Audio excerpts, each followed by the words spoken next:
Welcome to On the Road to Rock, and famed former Riot, current Riot Act guitarist Rick Ventura is joining us.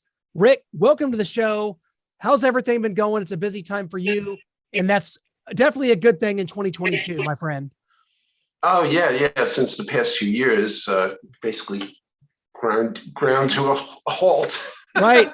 So we've been busy recording new material. So we're excited. Yeah, that's kind of what I want to ask you about, because 2019, the Riot Act kind of was formed.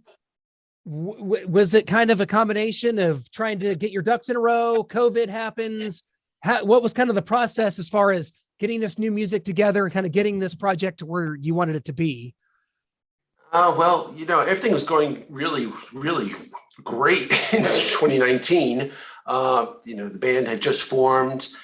Let's see, Guitarist and I got together and we decided, hey, let's give this a shot, So we recruited two of my bandmates, Claudio and Paul. Claudio on drums, Paul Ranieri on bass, and through a mutual friend of Lou, we got Don Chaffin on vocals, and it just came together.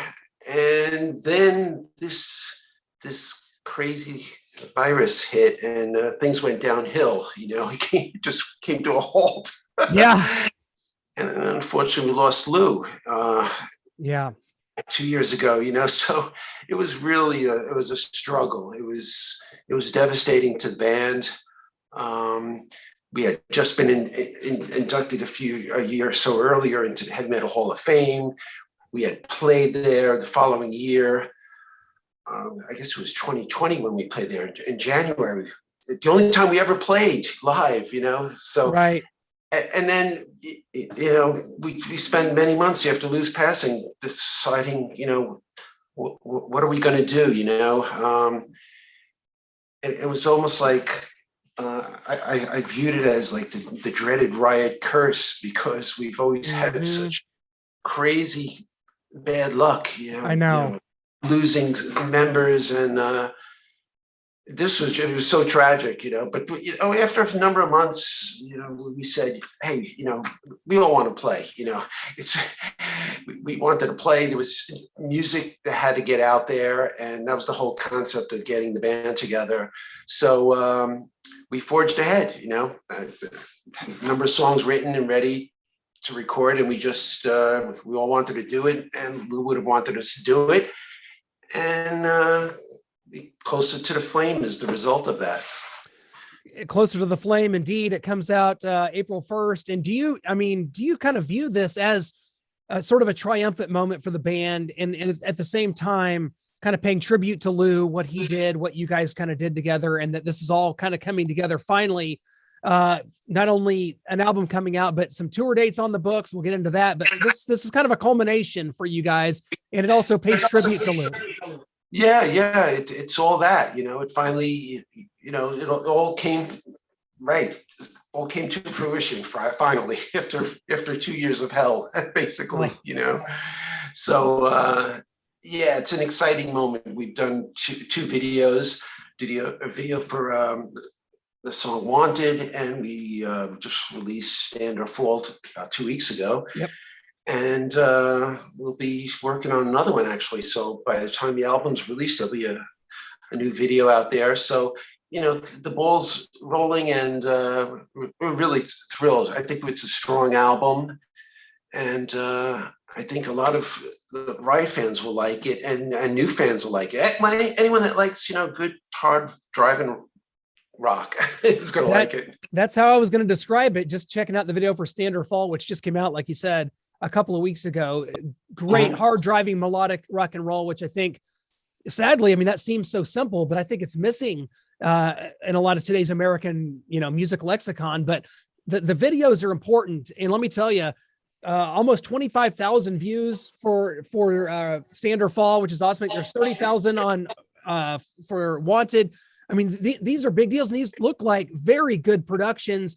How important are the videos in today's climate? I feel like people find things so digitally, and you're finding stuff on Spotify. YouTube's such a great tool. And I think this has got to be a really help for you guys to have these two videos, and now a third one coming out there for people to check out.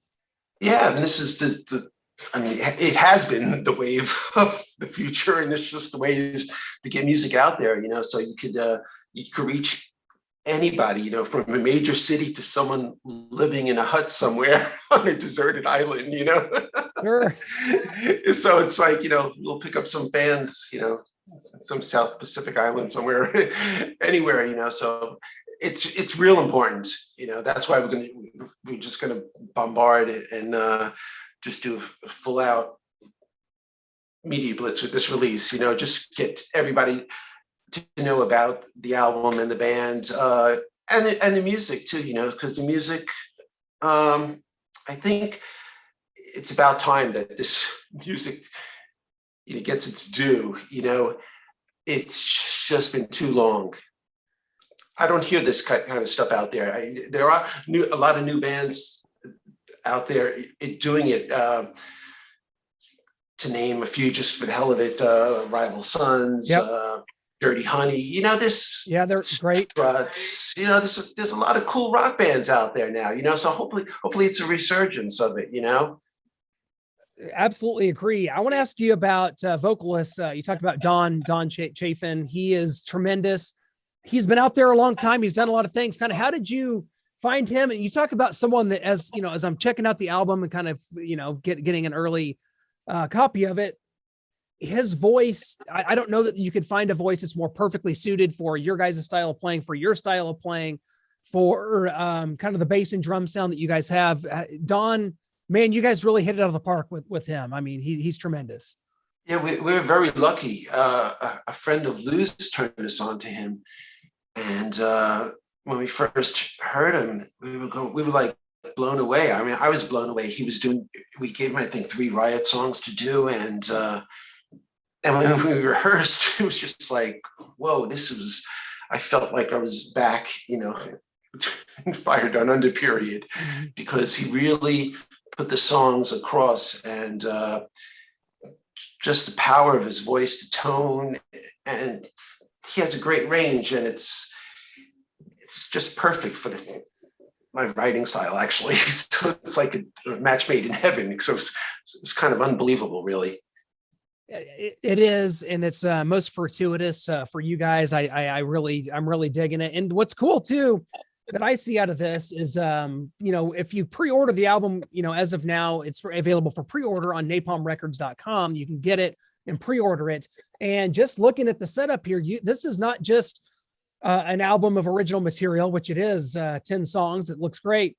But also you have a second disc of classic Riot songs that you guys have re-recorded. What was kind of the genesis for wanting to do that? Because that part of it, I think, adds it because fans to be able to sort of hear this new iteration, play these songs. I mean, it's awesome stuff. What was kind of the genesis for wanting to do that and add to this project a little bit? Yeah, well, when Lou and I first got together, the concept was to do, play a lot of the old tunes, because Lou and I never played together, I came into the band and done a second album, and he was gone, and we remained friends, but we never played together. So when we finally got together to do this, we started playing those songs, and they're such fun songs to play, they're such a blast to play.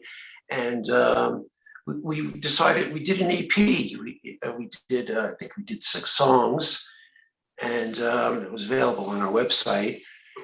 And just to show that the band, we did it for, we were trying to get a deal at the time, a record deal at the time, just show promoters that, hey, these guys really can play, and they can really pull the stuff off, So that's how it started.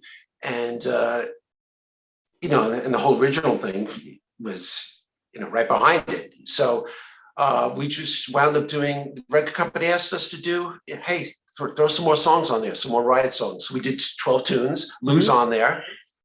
So you get to hear his last performance with us.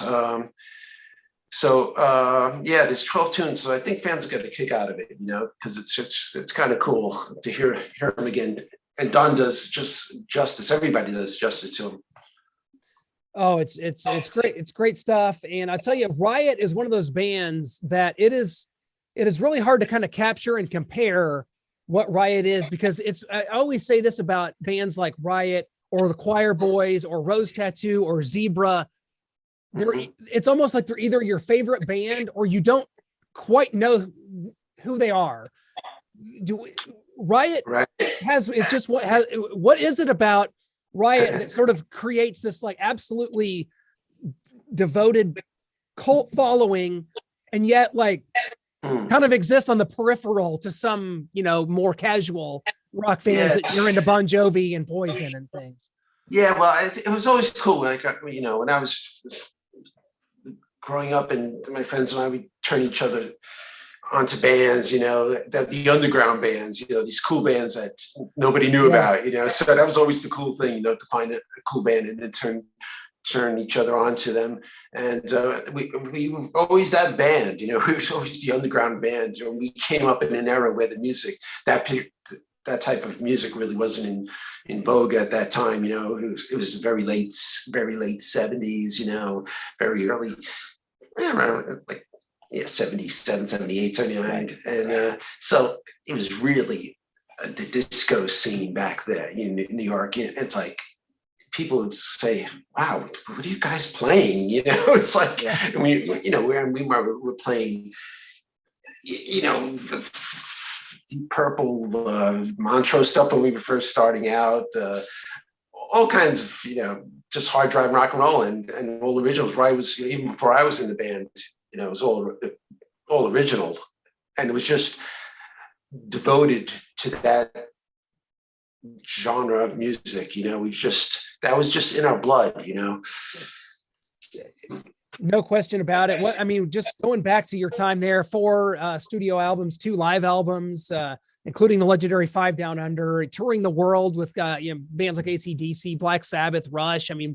What was that time like in your life when you joined this band that's already established, but they hadn't really crept above kind of the I don't know, the mainstream, if you will, but on those tours, those albums, that's kind of where Riot made it, we made quite an impression. Sure. I don't think we ever, I think opening for some of these big bands, obviously, they had their big following and stuff, but some of them might have been a little bit nervous because we won the audience over every time we played. We never failed to win the audience over. And so there was just something about the energy of the band. That's what it was about, was the energy of the band. When we came on stage, it was just so intense, just intense energy. And that's where we are now, and it's all about moving forward and doing that. Continuation. Exactly. And it's keeping the eye on the prize, which is what you guys are doing. Now you guys are going to be going on a UK tour this summer, correct? With our good friends, Lilian Axe, who I'm a huge fan of. You got a UK Salt tour coming up. Steve Blaze, good friend of ours. I'm a huge Axe fan. So that's got to be really positive for you guys to be able to point to that. You have that, which you can check out the dates on the website. What else might you have planned in kind of a perfect world for 2022? What do you have some more dates in mind, things like that? Yeah, there's more dates in the works, actually. We might be going to Spain, a few other countries. It's all in the works. It's all happening right now as we speak. So, the tour dates with Lilian Axe just came about a few weeks ago or so, and these more dates in Spain. I'm sure we'll do some stuff in the States too. With the album hitting, April 1st in Europe, April 15th here in the States. I think it's just the ball's going to start rolling, and I would say to everybody, check out riotactband.com.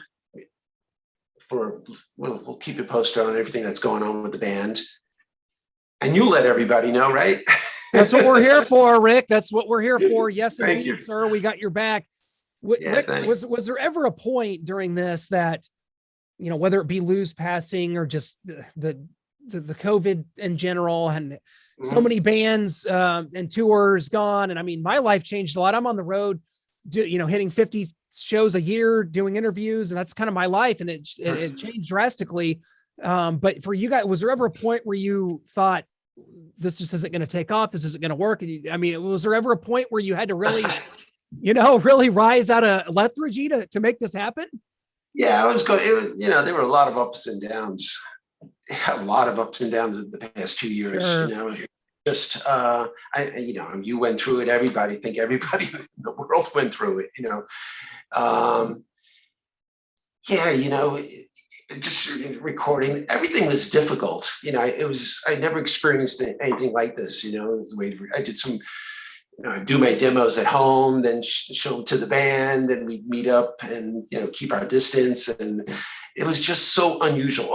It's like a bizarro universe I was in for the last 2 years, and everybody was in. That is exactly it. So yeah, you're a Brooklyn guy. You're from Brooklyn, New York, Rick. Right. Growing up, I mean, what are you listening to? What was kind of your lot in life as when it comes to music? What kind of bands were you listening to? What was kind of some of your first albums you bought that kind of set you on this path? Because your guitar style, I mean, it's very distinct, and it's very hard driving, and it's very crunchy, and it's very, I don't know, it's very Hendrixy. It's very early, it's Yardbirds. It's 60s style. It's garage rock, all that stuff. Okay. Oh, well, I guess I answered my own question. On the head. Wow. Yes, much. Yeah. I mean, I grew up, during the time where all the greats, so yeah, I just absorbed all those different styles, I guess, I mean, probably, when I was really, really young, probably the Beatles, first of all, probably the first, I think my first record was Rubber Soul, the first record I ever bought when I was a little toddler. And then I drifted immediately into heavy music. You mentioned Hendrix and bands like Cream, and then Deep Purple and Led Zeppelin, and Sabbath. That whole period was there was so many just amazing bands and amazing guitar players. So, I had the luxury of listening to all these amazing players. It was probably the greatest period in hard rock music.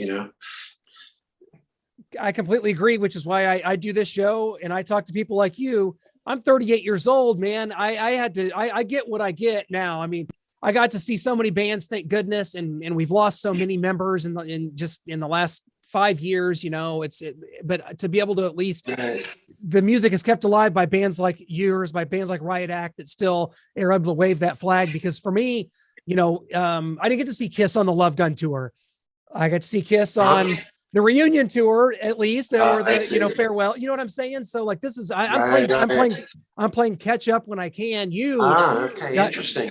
It's my age. I was born in 1984, so I I missed a lot of the things in their bands as they're coming up, but trying to make it up for that now. And we've lost so many. I mean, I remember I have some kind of a weird curse. I was in LA when Lemmy died. Oh, wow. I was there at the Rainbow, like the day before he died.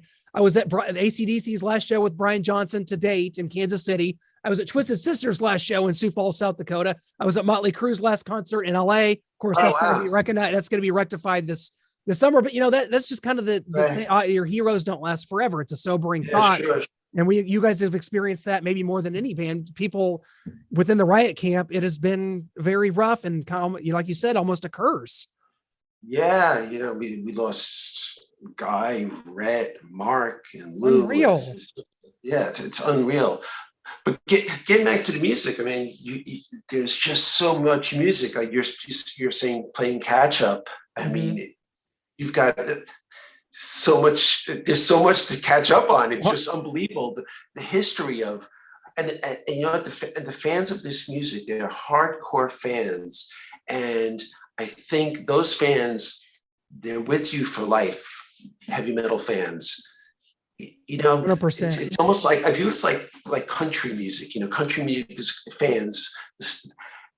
The stars have those fans for life, and I view it the same way. I mean, you look at fans of Ozzy, Lemmy, and all these guys. You know, they're just like devoted forever.